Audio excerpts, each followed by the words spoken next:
So hi everyone, today in this video we develop more solutions to all problems that we tend to face in our daily lives. All the focus in trying to show you, explain to you, or you just by grasping some of the few of them in the model existent, you can already create a lot of solutions for the main type of problems that you can face in your day-to-day life. And then so obviously can be practical, like no need so to grasp all the type that existing today, because you don't need all to learn everything to perform and having a good life, but you just having and grabbing these concepts and applying the majority of the problems that you can already create really good solutions for them. And so it's what I pretend to show. And then what's going to be the problem today is the GDP growth paradox. So what do you have? 87% of countries grew GDP while well-being stagnated. It's a data coming from OECD Better Life Index. We have root flaw for that. Economy optimized for extraction, not for human flourishing. And I then close with that. 12 trillion years in environmental damage and 7 trillion in mental health decline. So basically the problem is a paradox. We're seeing GDP growth in the majority of the world, but the well-being is not increasing at the same type of rate. And certain times we can even say that's decreasing in a lot of regions, or by a lot of people perceive it. But that, so as obviously it's a paradox, you can explain it or you can solve it. It's just so by understanding better the reality, understanding economics, understanding psychology, so looking for mental models of thinking, engineering that could be so a creative type of machines, tools that helps you so you to create solutions for that. To so start making this paradox not exist, and so should happening what could be the most type thing is that GDP growth attached with as well the increase of quality in the life of the people. So I'd explain what's going to be. So the first step is looking for models and systemic solutions for type of problems. So first we could look so for donut economics, safe space for humanity. What's the idea? Balance between social foundation and ecological sailing, as coming idea of Kate Raworth.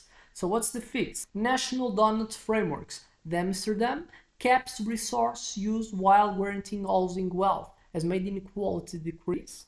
And we tend to believe, obviously, that inequality tends to be thing that if it's reduced in a society, it seems to be a predator and something that contributes a lot for the sustainability of the society. Some people, they can't call that we should not fight the inequality, we should fight people being poor. And that's something that has some type of statement, is a statement that has some type of truth. We should not look for economics. There's some type of game that if someone is so rich, it's because means that other ones is stealing from other ones and other ones are being and are too poor. It's not, but the reality is that it's not as well the complete opposite.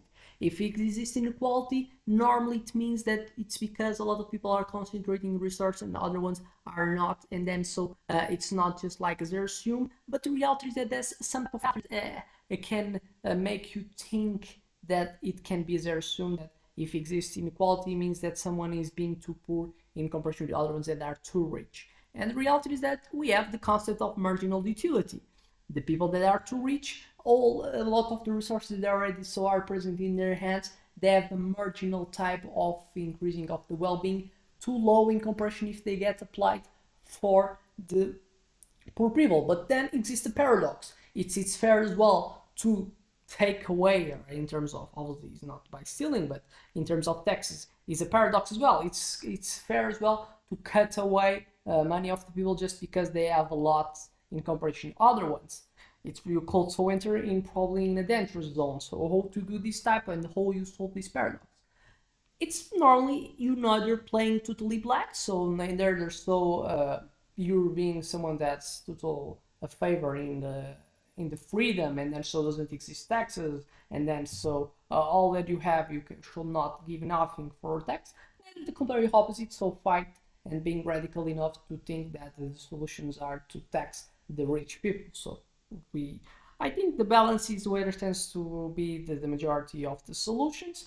And then it's a balance how you reduce inequality, probably being fair with is providing so some resources for the poor people that normally are the ones that are getting attached with people getting able to walk between the different layers that is in society, and then so upgrading. And normally it's just like providing education and health as like something that is free, and obviously provide the kind of the enough basis that now depends of the quality, the skills of the people, because what you could give as like community content, so you expect people if they want so to get and less poor, they already were given like the enough conditions, but that for them now their type of individual resource, individual qualities to thrive, given so the basis that calls not be getting satisfied, and then so a potential type of skills that is people call having will not be capitalized, because people will so get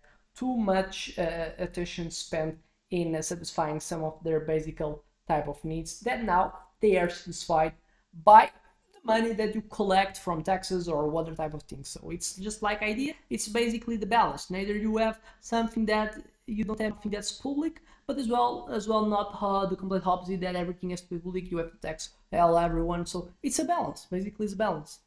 Second, anti-fragile wealth from volatile lines you light. Community resilience bonds. The Puerto Rico solar microgrids survived hurricanes now it exports power. Is as a ROI. Every $1 invested yields $4 in avoided disaster. So digitalization as being something good. Decentralization.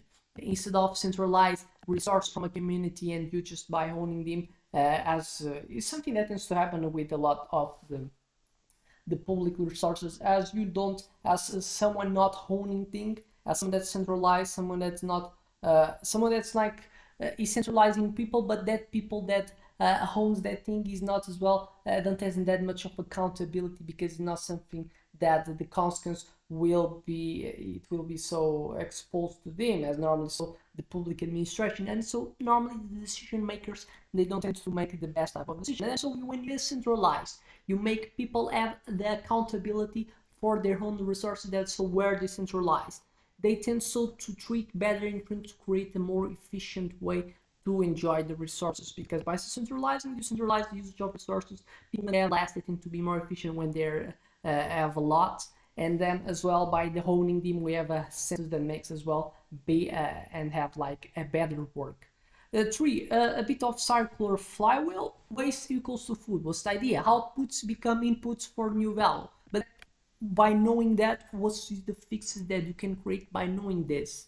We have industrial symbiosis partners, the Kalundborg, Denmark. 30 companies share waste streams, made 90% resource and byproduct pharmaceutical waste becomes fertilizer. So basically become create like a circular economy that makes so people have as a lot of the inputs, things that will be spent and not be used, and then so I getting as inputs as a lot cheaper than it was if I creating other way. And then obviously as the final type of outputs, I can prioritize lower prices, which so obviously matches with people getting more type of purchase. So it's probably something that we're seeing a growth, and we'll see even more, because it's something that's effective, it's something efficient. Exists a lot of incentives because the purchasers want, because it reduces the price of the things, and as well the people that produces they want the things getting cheaper, the inputs that they get to produce their outputs. 4. Pro-social governance designed for cooperation. What's the idea? Human thrives in collaborative environments, and I'm so fixed by knowing that. Ostrom compliant institutions. Basque Country's Mondragon Corp. Worker want industrial ecosystem has made 7 years crisis proof and rules.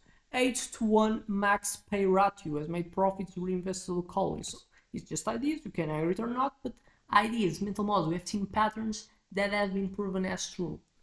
5. Multiple capital stewardship. What's the idea? Value beyond financial capital, so fixed by knowing that.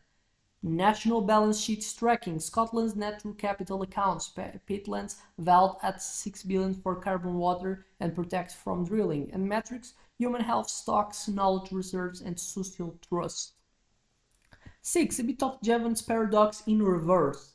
The growth equals to abundance. What's the idea? Less consumption sometimes means more well-being, and then so fixed by knowing that. Post-growth cities. The Ghent, Belgium. 4-day work week, unemployment reduced 20%, park usage increased 300%. The strategy. Tax resource use, subsidize arts, car work, or repair cafes as ideas. Obviously, you can add or not. It's just like providing ideas. You can add it or not, but it's just you to understand the census, the how you grabbing mental models you can create and put their logic in creating solutions. 7. Network effects for equity. That's the idea.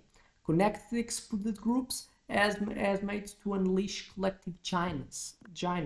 And then so fixed by knowing that. Marginalized talent accelerators. The Rwanda's Women Innovation Fund has made 50 million for family-led eco-farms, has made yields increase 40%. And in touch, artificial intelligence matches slum youth with global leaders, has made 5K patents filed with that. So just like this, and with that, I'm going to finish the video. I hope that you have liked enough. I hope that you understand it, the points of this video. I hope it was enough so to like the channel, and I hope to see you in the next one. Thank you.